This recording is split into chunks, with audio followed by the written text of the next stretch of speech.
Hello everyone, it's Tuesday. So after I got gas and some snacks at the rest area, I left the interstate and went exploring around the closest town, which was called Eagle. A narrow two-lane road led out of the town, winding up the hills until I found this vantage point overlooking these mountains and these rather rusty train tracks. Being a railroad enthusiast, I know these tracks once belonged to the Denver and Rio Grande Western Railroad, which was just shortened to Rio Grande. These tracks have not been used regularly in nearly 20 years, which led me to thinking, if I had lived out here for 20 years, would all of this become common to me? Would I stop appreciating the sheer beauty of this landscape? I continued driving west, passing some old signals, and then stopped to take a picture of this old sign when I noticed this helicopter doing some sort of training drill on a nearby mountain.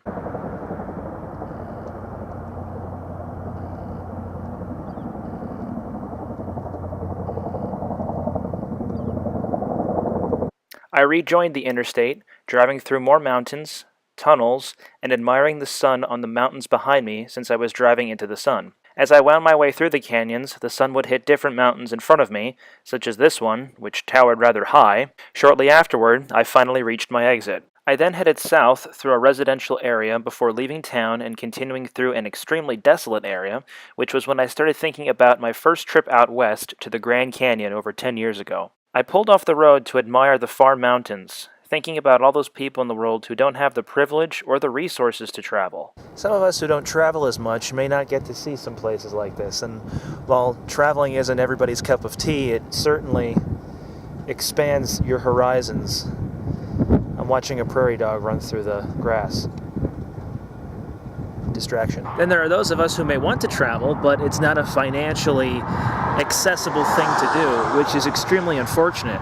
Now, while I'm a big proponent of traveling in order to just expand your horizons and see what else is out there, I can understand that financially sometimes that just doesn't work for some people. It's unfortunate as it is, but it's how our world works today. I continued driving not long after, thinking about all those people who want to travel and explore the world, but can't. It's an extreme privilege to me that I've been able to explore so many interesting places in my short life, and I'm greatly appreciative for it. But I can't help but think about all those people who can't travel. It doesn't seem fair to them, but then again, who said life was fair? I passed through two small towns before sunset, wondering where my next journey would take me. A familiar place, a brand new place, an exotic place? I don't know. But wherever that place is, I hope that even if I'm there 20 years, I can still appreciate the beauty of wherever I end up calling home. I'll see you guys tomorrow.